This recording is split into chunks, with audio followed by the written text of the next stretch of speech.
Election निघालेले मनोज जरांगे पाटील हे आता किल्ले शिवनेरीवर दाखल झाले। आपल्यासोबत मनोज जरांगे पाटील, दादा काय सांगा, मुंबई दिशेने आपण मुंबई दिशेने निघलेले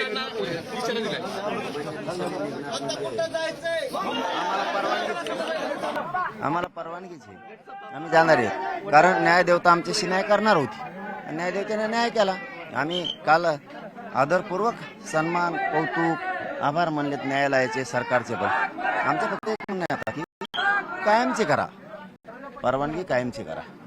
खरं तर एक दिवसाचाच परवानगी दिली आहे, कुठेतरी खोडसाळपणा केला असं वाटतं का तुम्हाला? हो, पडचाळपणाचं याला काय म्हणतात दुसरं? कारण तुम्ही माननीय न्यायालयाने सांगितल्याच्या नंतर तुम्ही मराठ्यात अशी बातमी केली, आता एक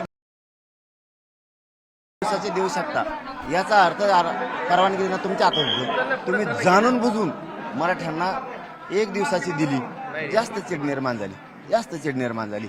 आम्ही सगळ्या नियमाचं पालन करून उपोषण करणार।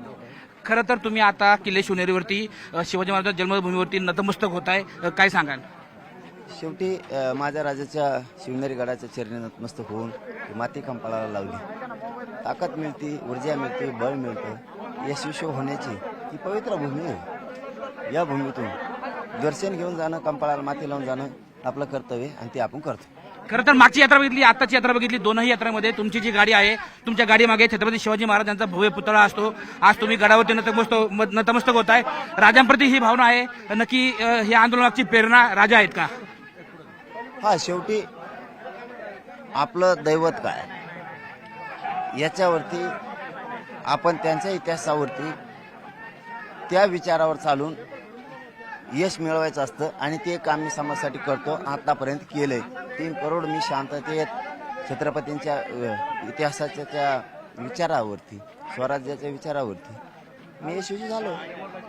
खरं तर मोठ्या संख्येने तुम्ही मुंबई दिशेने चाललेला आहात, आंदोलनाचा दुसरा दिवस आहे, सरकारने काही संपर्क साधलाय का? कुणी तुम्हाला भेटायचा प्रयत्न केलाय का? तसला नसतो करीत मी गावा, वाट नाही बघत, यायचं त्याने तर नका येऊ। आपण लढायला, संघर्ष करायला जास्त महत्व देतो, तर समाजाला मिळत असते। वाट बघितल्यावर समाजाला नसते मिळत। खरं तर मराठा आंदोलनावरती अनेक ओबीसी नेते हे आक्षेपित आहेत, हे नेते पेरलेले आहेत असं तुम्हाला वाटतंय का?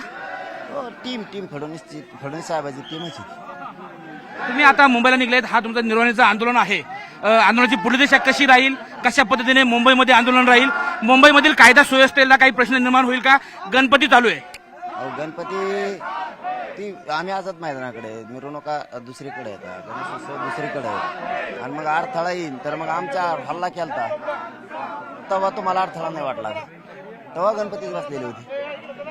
तुमच्या टायमाला देवधर्म आणि आमच्या टायमाला नाही, ही कोणची भूमिका आहे? आझाद मैदानावरती फक्त 5,000 कार्यकर्त्यांना परवानगी दिली आहे, आपल्यासोबत लाखो कार्यकर्ते आहेत, हे सर्व कार्यकर्त्यांचं नियोजन कसं होईल? आम्ही टप्प्याटप्प्याने करू, काय अडचण नाही। आमचं सगळ्यांचा उद्देश काय आहे? आरक्षण मिळवणं। आझाद मैदानाला बसणं आणि नुसतं जाऊन तिथं येणं ही उद्देश नाही। बसणं कुठं होय ना, आपण लय अंतरावर नाही येत, हे मराठा समाजाच्या पोरांनी समजून घेणं लय गरजेचं आहे। आपण लांब नाही येत, काही तिकडे ते उठून गेले दुसऱ्या बसायचं, एखाद्या दिवस लेट होतो, का फरक पाडा, आडमोठेपणा नाही करायचा की मला बी सगळ्याला तिकडे जायचं। आपण बरोबर डावाडावानी व्यवस्थित करू, फक्त संयमाने शांततेने सगळ्यांनी घ्यायचं, घाई गडबड गोंधळ करायचा नाही की मला जायचं तुला जायचं, ते गेले तर आपण दुसऱ्या दिवशी जाऊ। सरकार दिरंगाई करतंय, सरकार आपण समाज जिंकायला आलेलो आहे, आपला आडमुठापणा गाजायला नाही आलो, समाजाने आपल्यावर विश्वास टाकलेला आहे। मग आपण ते विश्वास सार्थ करण्यासाठी आपण सगळे नियम पाळून व्यवस्थित प्लॅनिंगनं, संयमानं, शांततेने करायचं आणि समाजाला मिळून द्यायचं।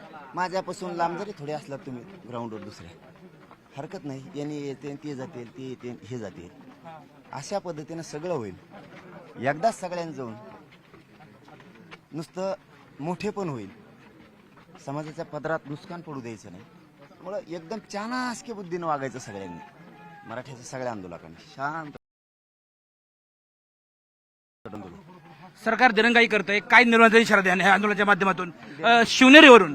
दिरंगाई फिरंगाई नाही, आता नाही ऐकत आम्ही, आता 2 वर्ष वेळ दिलाय, आता नाही, आता पूर्ण मागण्याची अंमलबजावणी। खरं तर आतापर्यंत 2 वर्षाचा वेळ दिलाय, आता हे आंदोलन निर्माणीचं आहे, आता आम्ही ऐकणार नाही, जोपर्यंत आरक्षण मिळणार नाही तोपर्यंत आम्ही मागे फिरणार नाही, असं मत या ठिकाणी मराठा आंदोलक मनोज जरांगे पाटील यांनी व्यक्त केलंय. सचिन तोडकर, न्यूज 18 लोकमत, किल्ले शिवनेरी, पुणे.